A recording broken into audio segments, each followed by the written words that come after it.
Donc, salut une fois de plus les amis, c'est encore moi, Exponentiel Fodio, votre ami fidèle qui vous parle des questions d'immigration sous forme de tutoriel. Donc, tu le sais déjà, je ne suis ni un expert, ni un consultant, ni un avocat en tout ce qui concerne les questions d'immigration. Je suis tout simplement quelqu'un de très curieux qui a immigré au Canada en constituant lui-même sa procédure. Je parle de moi là, ouais, on s'entend. Donc j'ai immigré au Canada en constituant moi-même ma procédure, puis je te partage simplement mon expérience. Donc dans cette vidéo, on va parler de score en fait. On va essayer de simuler son score parce que en général, lorsque les gens veulent entreprendre cette procédure ou ce projet d'immigration, ils se posent tout le temps la même question au début. Je sais que toi, tu t'es posé la même question, c'est-à-dire celle de savoir si tu as des chances. C'est quoi ton potentiel dans ce projet-là. Et puis, le gouvernement, comme d'habitude, ont pensé à tout et ils ont mis en place un outil de calcul qui va te permettre comme ça d'aller simuler ton score. Donc, il est possible avant d'entamer la procédure, d'évaluer en fait son score, ses points, vraiment de jouer avec cet outil-là, de faire tout genre de simulation. Est-ce que je suis marié, je suis célibataire, ok, j'ai fait des tests de langue, c'est quoi mon niveau au test de langue, ok, si j'ai telle note au test de langue, c'est quoi mon score, ok, si je m'améliore en faisant en ayant plutôt tel niveau de note au test de langue. Si je faisais plutôt le test d'anglais, est-ce que vous voyez un peu tout un genre de scénario que vous pouvez comme ça aller manipuler dans cet outil. Question de savoir c'est quoi vos chances dans ce projet. Et on n'en parle pas trop.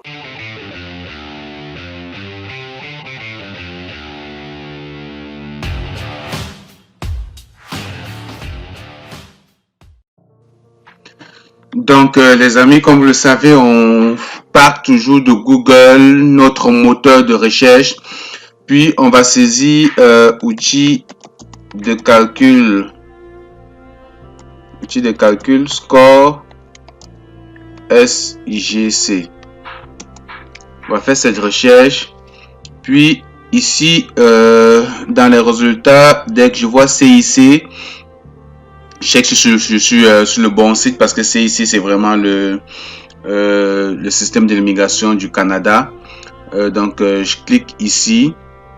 Puis, on me dit à peu près ici dans le premier paragraphe, vous voyez ici, dès que vous voyez ça, système de classification globale, immigrants qualifiés.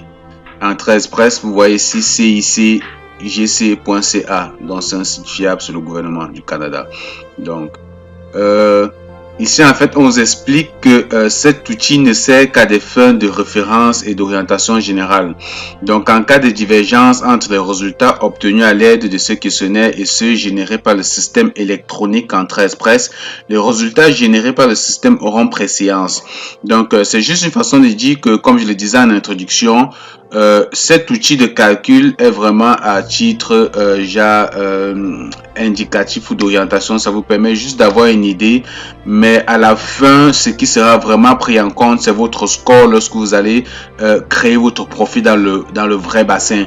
Donc, parce que ici, on s'est dit, les résultats peuvent changer en fonction des informations qu'on donne. Et puis, si vous commencez vraiment dans la procédure, on est d'accord que probablement vous n'avez pas encore fait vos tests de langue, ce qui signifie que vous n'avez pas vos vrais résultats de notes. Donc, vous allez juste faire des simulations, donner une idée approximative de ce que vous auriez comme résultat au test de langue. Et puis, ça vous permet d'avoir une idée. De toutes les façons, ne parlons pas trop longtemps. On va aller directement au fond de la page. Puis ici, on vous explique à peu près c'est quoi un système SCG, c'est quoi le système de classement global. Donc, en quoi est-ce que ça consiste? Je vous ai déjà expliqué ça dans une autre vidéo.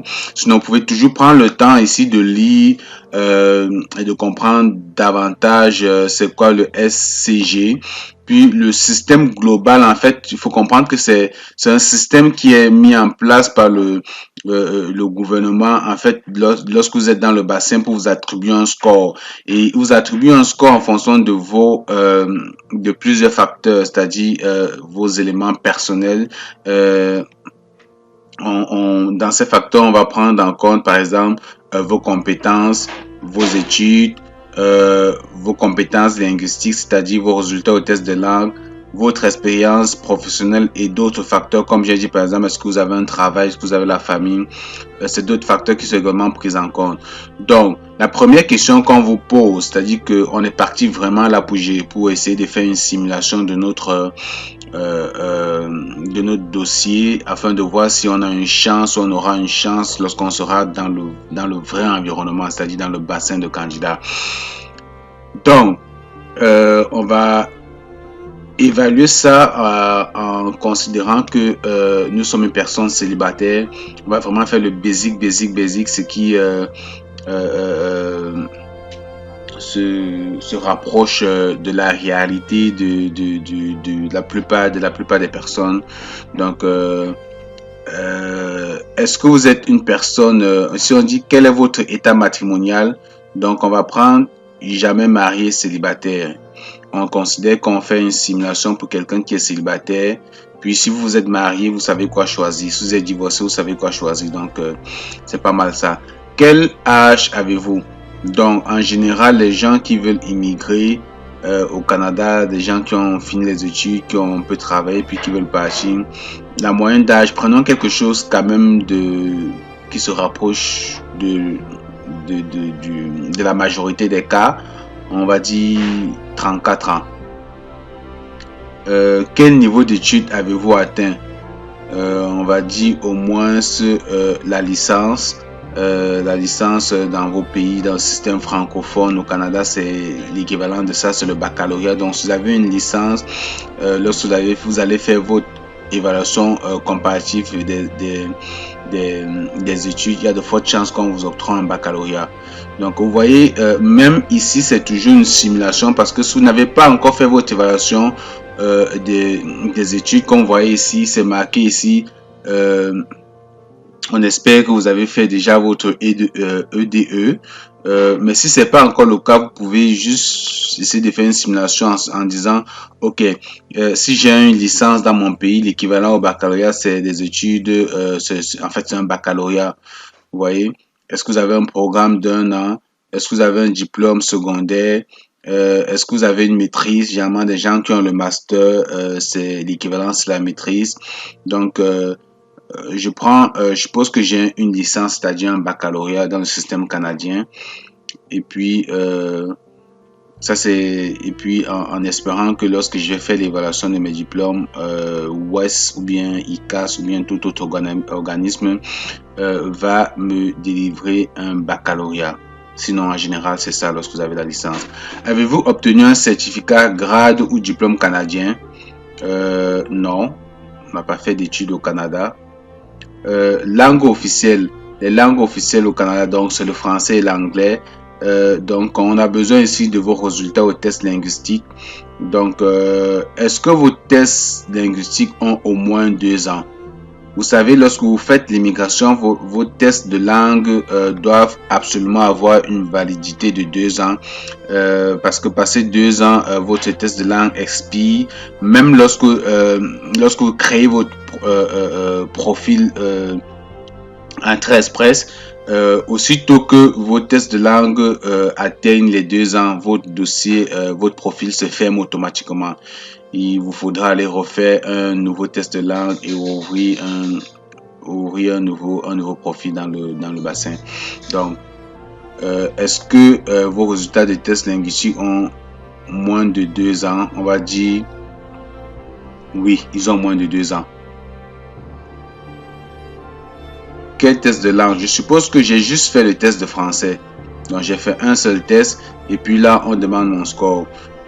Étant donné que je suis au début de ma procédure, j'ai pas encore réellement fait les examens de langue. Moi, là, je m'adresse vraiment à des personnes qui veulent commencer la procédure et qui se posent des questions de savoir s'ils auront une chance. Mais vous, si vous faites une simulation avec vos résultats réels, on s'entend que vous allez rentrer vos vrais résultats, vos vraies notes. Donc, pour ceux qui commencent, qui veulent juste avoir une idée, essayez de mettre quelque chose de quand même raisonnable. Donc, on n'exagère pas. Après, vous pouvez Vous pourriez changer les notes pour voir approximativement c'est quoi votre score si jamais dans la vraie vie, en faisant les vrais examens, vous obtenez ces scores-là. Donc, je vais prendre vraiment la moyenne ici. Compréhension orale, je prends la moyenne. Compréhension de l'écrit, je prends à peu près ça. Et puis, expression de l'écrit, toujours le troisième en allant vers le bas. OK. Ensuite, on dit, avez-vous un autre résultat? Comme je vous ai dit, je suppose que j'ai fait juste le test de français et j'ai pas fait le test d'anglais. Donc, comme vous le savez, dans la plupart de mes vidéos, je vous conseille toujours de faire les deux tests de langue parce que ça vous donne comme ça plus de chances et plus de points. Donc, on va d'abord commencer dans une première mesure en supposant que je n'ai fait que le test de français, j'ai pas fait le test d'anglais. On va voir notre score et puis on va refaire une autre simulation en considérant que j'ai fait le test d'anglais. Donc, vous voyez, vous pouvez jouer un peu avec ça, puis ça vous donne une idée de c'est quoi le score que vous pourriez avoir si vous voyez, si vous rapprochez un peu de certaines valeurs. Donc, avez-vous un autre test, un autre résultat linguistique? Je mets sans objet parce que j'ai pas d'autres résultats. J'ai fait juste un test de langue. Expérience de travail. Au cours des 10 dernières années, combien d'années d'expérience de travail qualifiée au Canada possédez-vous? Je suppose que la plupart des gens qui font cette simulation sont dans des pays autres que le Canada, donc vous n'avez pas d'expérience au Canada. On va mettre aucun. Au cours des 6 dernières années, combien d'années d'expérience de travail qualifié à l'étranger possédez-vous? Donc, dans votre pays, vous avez certainement travaillé. On vous a déjà dit, la CNP, vous devez déjà savoir ce que c'est. C'est la première chose que vous devez vérifier lorsque vous envisagez immigrer au Canada parce que la CNP, en fait, c'est votre catégorie nationale de profession. C'est-à-dire en fait le métier que vous faites dans votre pays. Vous devez vérifier qu'il appartient aux catégories 0A ou B. Dans une vidéo, je vous ai déjà montré comment aller chercher votre CNP. Si vous n'avez pas encore regardé cette vidéo, c'est comme ça l'occasion d'aller regarder la vidéo en question pour en fait savoir c'est quoi la CNP, comment trouver votre CNP, parce que ça fait partie des choses indispensables que vous devez absolument vérifier et confirmer avant de vous engager dans cette procédure.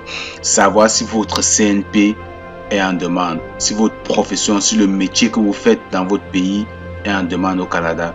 Parce que si elle n'est pas en demande, malheureusement, vous ne pouvez pas faire l'entrée express. OK?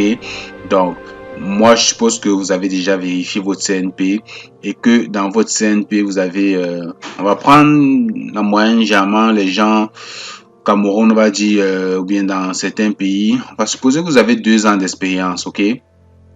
Vous avez 2 ans d'expérience. Donc, possédez-vous un certificat de compétence d'une province, d'un territoire ou d'un organisme canadien? On va dire non. J'ai pas de compétence de certificat. Avez-vous une offre d'emploi valide appuyée par une étude d'impact? Donc, on va dire non, on n'a pas d'offre d'emploi. Vous voyez, cette question, en fait, c'est toutes les questions ici auxquelles on répond, en fait, c'est des éléments qui vous permettent comme ça d'aller chercher des points. Donc, c'est la raison pour laquelle je vous ai toujours dit, bien que vous voulez faire l'entrée express, il serait quand même important d'essayer comme ça de postuler à des offres d'emploi, je sais pas, on ne sait jamais, c'est pas obligé d'avoir une offre d'emploi. 90% des personnes qui réussissent l'entrée express n'ont pas d'offre d'emploi. Donc, c'est juste tenter comme ça son coup si jamais on réussit à décocher une offre d'emploi. Mais bon, on va dire non parce que en général, les gens n'ont pas d'offre d'emploi.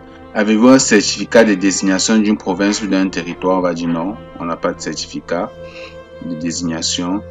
Est-ce que vous ou votre époux, votre époux conjoint de fait, avez au moins un frère, une sœur habitant au Canada? Donc ça, c'est ce que je vous disais tout à l'heure. Ça fait partie des critères d'intégration. Si vous avez de la famille au Canada, ça vous donne plus de points, vous ou votre époux. Donc, on va dire non. Donc, voyez, on a répondu à toutes les questions, on a fait le tour. Et puis les questions qui m'ont été posées, c'est en fonction de ce que j'ai répondu à la première question, c'est-à-dire j'ai dit que j'étais célibataire. Mais tout à l'heure, on pourra refaire une autre simulation en prenant le cas de quelqu'un qui a un statut, qui est marié, puis on va voir un peu ce que ça donne. Donc je vais calculer mon résultat. On dit vos résultats. Tous les candidats inscrits à l'entrée express obtiennent un score sur 1200, lequel est déterminé à partir des 4 éléments de la formule du système de classement global. Nous invitons les candidats les mieux classés dans le bassin à présenter une demande d'immigration à titre de résident permanent en faisant régulièrement des extractions. Donc, voir ce que le score minimum ont été dans le passé. Donc en fait, ça vous dit en fait que lorsque vous faites l'entrée express, comme je vous dis, c'est un système ça fonctionne sur un système de pointage en fonction de votre score. Et puis l'ensemble des gens qui sont dans le bassin, c'est l'ensemble de leurs notes qui définit c'est quoi la moyenne ou le score dans le bassin. Donc plus il y a des bons candidats dans le bassin avec de très bonnes notes, plus ça augmente le seuil de pointage pour obtenir une sélection. Comprenez un peu. C'est pourquoi il est toujours important de mettre plus de chance de votre côté, en par exemple faisant les 2 tests de langue, en vous préparant comme il se doit pour aller décrocher les meilleures notes au test de langue. Ok, parce que c'est vraiment à ce niveau que généralement la différence s'opère ou la magie s'opère, parce que en général la plupart des candidats, vous avez tout le monde a les mêmes niveaux d'études. Donc, pratiquement les mêmes expériences. Il y a l'âge aussi qui compte. Mais la grosse différence ou le décalage d'un candidat à un autre, généralement, va se faire au niveau des tests de langue. Mais comme je vous ai toujours dit, même si vous n'avez pas une extraction directe, il y a de fortes chances que des provinces viennent vous sélectionner. C'est-à-dire que le fait d'être déjà dans le bassin, c'est déjà une bonne chose. Si vous consultez vos dossiers et que vous le soumettez dans le bassin, dites-vous que vous avez fait le plus compliqué. Le fait déjà d'être dans le bassin. Vous pouvez être dans le bassin avec 350 et puis une province vient de vous choisir. Même si le score pour avoir une extraction directe est de 478, vous, avec 350, vous pouvez avoir une nomination d'une province parce que, je sais pas, la province recherche peut-être des infirmiers, la province recherche peut-être des soudeurs. Donc ça dépend, mais il serait quand même avantageux d'avoir un bon score pour passer l'extraction directe. C'est ça qui accélère rapidement votre procédure et vous donne le choix de choisir la province dans laquelle vous voulez aller. Parce que quand vous n'avez pas un bon score, c'est des provinces qui s'intéressent à votre profil qui viennent vous sélectionner. Et donc comme ça, vous avez l'obligation d'immigrer dans ces provinces-là. Bref. Donc, on va aller voir c'est quoi mon score. Vous voyez, en fonction de tout ce que j'ai mis comme information, dans le bassin, j'aurai 336 points. Vous voyez, comme je l'ai dit, 336 points, c'est pas un très bon score. Mais il y a des gens qui ont réussi leur immigration au Canada avec moins que ça. Et puis, vous avez vu ce que j'ai mis comme information. Au niveau des tests de langue, j'ai vraiment mis les notes très basses. On peut refaire la simulation en changeant certaines informations. Si je reviens ici, je suppose que, ok, j'ai plutôt des C1 au test de langue, c'est-à-dire j'ai vraiment de très bons scores au test de langue. J'ai ça. On suppose que j'ai eu de très bonnes notes au test de langue, bien que j'aurais, parce qu'on parle du futur. Pour ceux qui ont déjà leur note de test de langue sous la main, lorsque vous faites des simulations, en fonction du score que vous obtenez, cela peut vous permettre en fait de prendre une décision et de vous dire ok, ça vaut peut-être la peine de refaire les tests de langue pour augmenter vos points. Voyez un peu. Donc là, j'ai essayé d'augmenter mon score au test de langue, puis je vais refaire le calcul.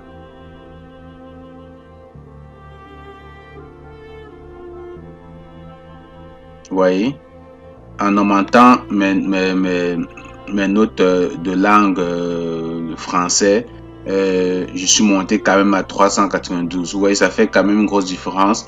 Donc, préparez-vous pour avoir de très bonnes notes au test de langue parce que vous voyez vous-même que c'est quelque chose de très déterminant. Et puis, supposons que moi j'ai dit ici que j'avais juste 2 ans d'expérience. Si on suppose que j'ai 3 ans d'expérience et plus, quelqu'un qui a pratiquement le même profil que moi, mais qui a 3 ans d'expérience et plus, euh, si je refais le calcul, vous voyez, on monte à 417. Donc, il y a plusieurs facteurs qui entrent en compte. 417, si j'ai 3 ans d'expérience et plus, ça me permet quand même d'avoir un bon score. Et puis, il y a l'âge aussi qui est quelque chose de très déterminant dans la procédure, comme je vous ai toujours dit. Passer les 35 ans, ça devient, on a beaucoup perdu de points. Maintenant, supposons que la personne au départ était quelqu'un, je sais pas, disons 27 ans. C'est quelqu'un de 27 ans qui a une bonne note au test de français, qui a passé, qui a une bonne note au test de français, et puis, ouais, et puis qui a plus de 3 ans d'expérience, c'est ça, qui a plus de 3 ans d'expérience. Vous voyez? On monte à 444. Donc, vous voyez, plus vous êtes jeune, plus vous avez des chances, plus vous avez d'expérience, plus c'est vraiment des points, puis il faut aller chercher des points. Maintenant, supposons que, ok, je vais vraiment mettre plus de chances de mon côté, puis je vais faire également les tests d'anglais. Ok? Donc, suppose que je vais également faire les tests d'anglais pour mettre plus de chances de mon côté. Donc, ici, avez-vous un autre test de langue? Je vais dire oui, j'ai fait le ICE. Et dans le ICE, j'ai vraiment pas besoin de ICE. Expression orale. Il ne veut pas me donner la possibilité de sélectionner. Je dis ICE. Entrez vos notes de test pour ici, sélectionner. Oh, il n'y a pas possibilité de sélectionner. Sélectionne pas. Ok, bon. Peut-être parce que j'ai déjà trop simulé, je sais pas trop. Mais bon, si je calcule en supposant que j'ai fait le test d'anglais, je monte quand même à 459. Donc, et puis il m'a pas permis de mettre mes notes au test de langue. Vous voyez, je peux pas mettre mes notes. Mais vous voyez en fait que faut mettre toutes les chances de votre côté en faisant les tests d'anglais, en faisant les tests de français, en ayant de très bonnes notes. Puis il y a l'âge aussi qui est important. Par exemple, si j'ai une offre d'emploi au Canada, vous allez voir, ça va faire également une grosse différence.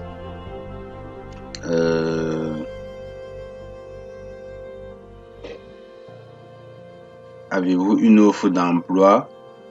Oui. Je suppose que oui, j'ai une offre d'emploi.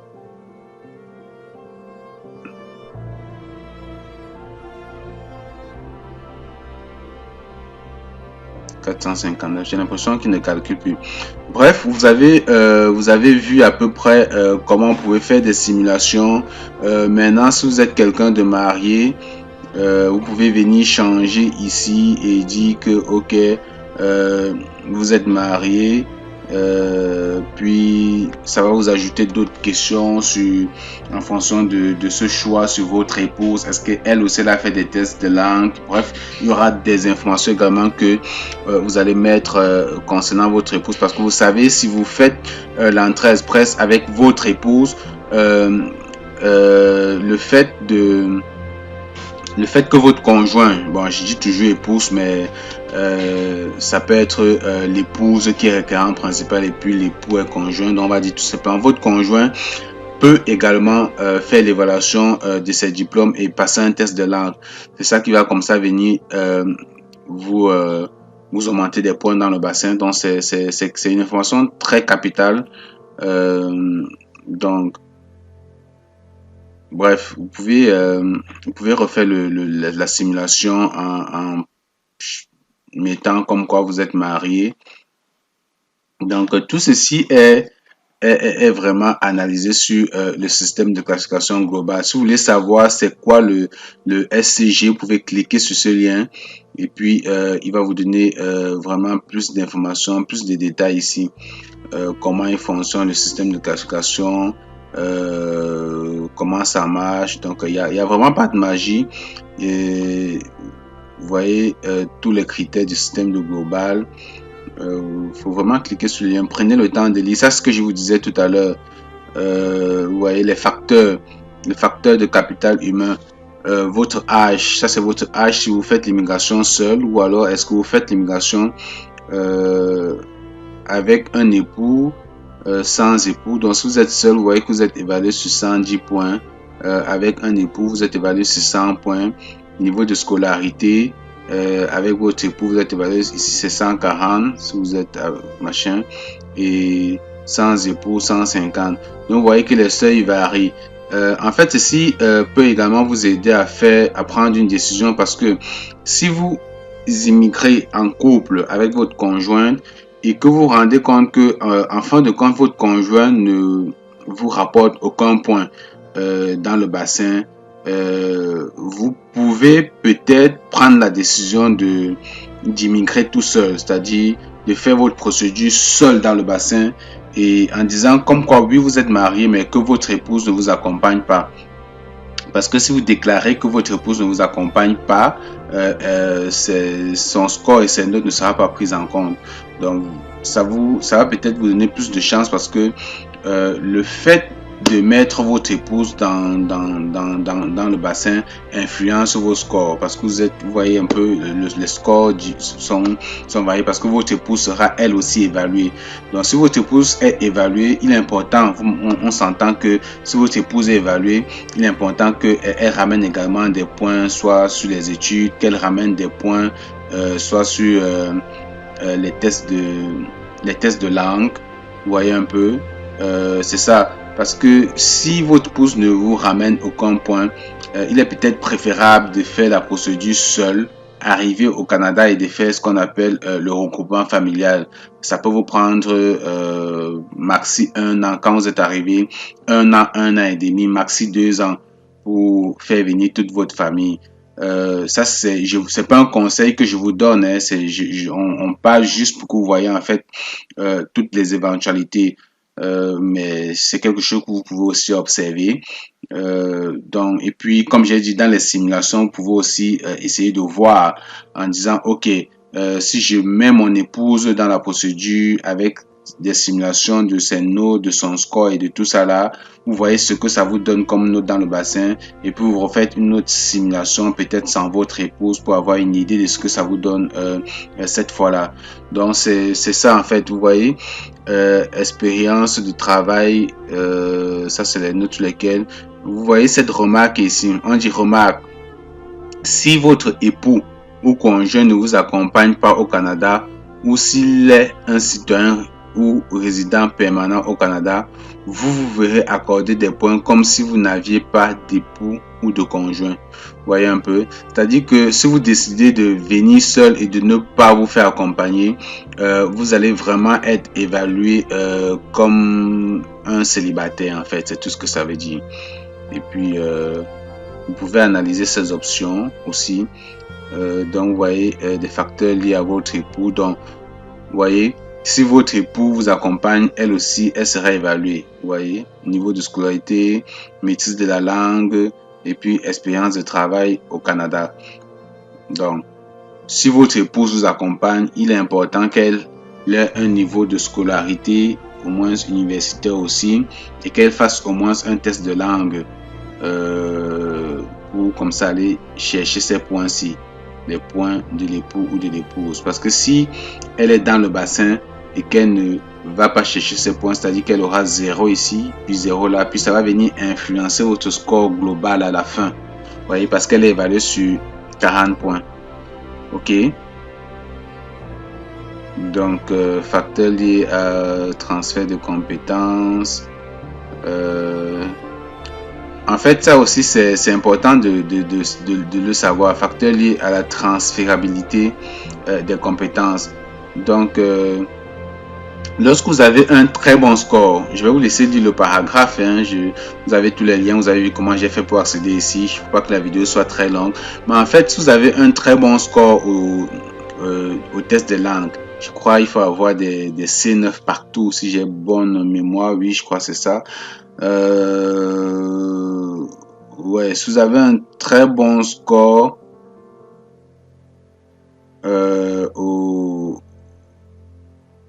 au test de langue, vous pouvez aller chercher 50 points comme ça automatiquement. Parce que vous avez eu des bonnes notes automatiquement, le système vous donne 50 points. C'est bon à savoir aussi. Ça, c'est des choses qui peuvent aller comme ça augmenter vos points. Vous voyez? Donc, vous voyez que tout repose au niveau des points. Donc, il faut aller chercher des points pour avoir le maximum de points et passer l'extraction directe. Passer l'extraction directe dans le bassin de candidats. Donc, c'est pas mal ce que je voulais vous montrer. Ici, vous voyez un peu l'âge. Vous voyez de 20 ans, si vous avez entre 20 et 29 ans, vous avez le maximum de points. C'est-à-dire 100 points. Le maximum de points accordé bref, à l'âge, quoi. Si vous êtes seul ou votre conjoint, parce que comme vous le savez toujours, quand vous êtes avec votre conjoint, vous êtes évalué sur 100 points parce que votre conjoint, elle aussi, sera évalué. Donc, après chaque date d'anniversaire, vous perdez 100, vous perdez 5 points. Vous voyez, à 30 ans, 95, à 31 ans, vous avez 90, à 32, vous avez 85.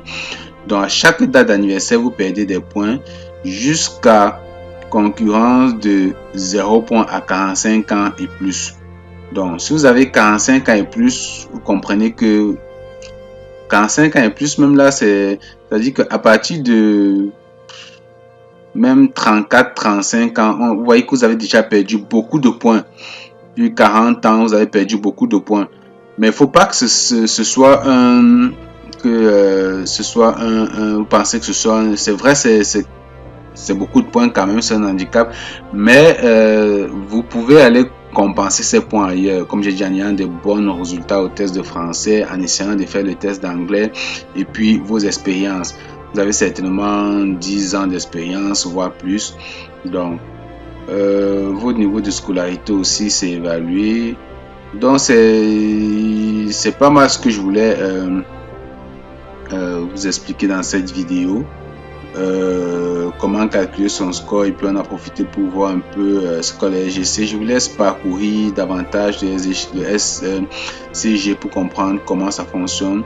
Ici vous avez tous les critères du système. Donc on va s'arrêter là les amis. J'espère que cette vidéo a été très intéressante et qu'elle va vous aider en fait de faire des simulations ou pour des personnes qui commencent la procédure, de savoir si ça vaut la peine d'aller de l'avant dans cette procédure, si vous avez vos chances. Mais comme je l'ai toujours dit, une fois, aussitôt que vous êtes dans le bassin, dites-vous que vous avez une chance. C'est vrai que l'extraction directe, c'est la cerise sur le gâteau, quoi. C'est-à-dire que on va passer tout de suite notre procédure d'immigration en 6 mois. On est au Canada parce que on a un très bon score. Mais des gens avec 350, voire même moins de 350, souvent dans le bassin, également réussissent leur procédure d'immigration parce que ils ont peut-être un profil qui est en demande par une province et puis lorsque la province vient dans le bassin, peut-être votre profil l'intéresse puis elle va vous sélectionner. Mais sauf que là vous ne passez plus par c'est toujours l'entrée express mais vous n'avez plus l'extraction directe, mais vous avez là une nomination d'une province qui n'est pas mal non plus. Donc j'espère que vous avez aimé la vidéo. Je vais vous mettre des liens dans la description de la vidéo, mais je pense que vous avez vu comment moi j'ai fait pour retrouver en fait ce lien là en faisant juste une petite recherche sur Google, outils de calcul des points SCG, et puis facilement vous avez le lien. Puis je vais également comme d'habitude mettre en description de la vidéo le lien pour rejoindre mon groupe Facebook parce que vous le savez déjà, dans le groupe Facebook aujourd'hui on compte plus de 1000 membres. C'est des personnes qui sont intéressées à immigration, qui posent des questions tous les jours, qui échangent sur leur procédure, leurs difficultés, et puis en étant dans le groupe ça vous permet comme ça de rester comme ça à l'affût de l'information et des difficultés rencontrées par certains membres. Cela vous permet de gagner en temps si jamais vous rencontrez les mêmes problèmes parce que vous allez vous dire, hey, il y a quelqu'un qui a eu ce problème dans le groupe tuto immigration, puis voilà comment il a fait pour s'en sortir, puis simplement faire la même chose. Et puis si vous avez des problèmes aussi, vous pouvez, ou des préoccupations, vous pouvez les poster dans le groupe et puis il nous fera le plaisir de vous répondre. Donc, à plus les amis dans une prochaine vidéo surtout. Viens là. Donc comme ça, tu as écouté la vidéo, puis tu l'as aimé, tu l'as trouvé intéressante, mais tu l'as pas liké. Donc, je t'invite à liker la vidéo, puis t'abonner à ma chaîne si c'est pas encore le cas. C'est important de liker la vidéo et de t'abonner pour ne manquer aucune de mes prochaines vidéos parce que je partage constamment du contenu intéressant en matière d'immigration et puis comme tu l'avais sous forme de tutoriel afin que tu sois capable d'y parvenir par toi-même.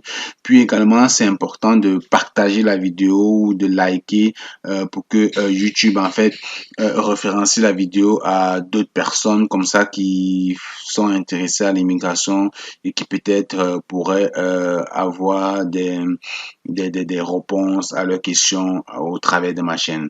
Donc, j'espère que tu le fais tout de suite, que tu t'abonnes, tu likes et puis tu partages.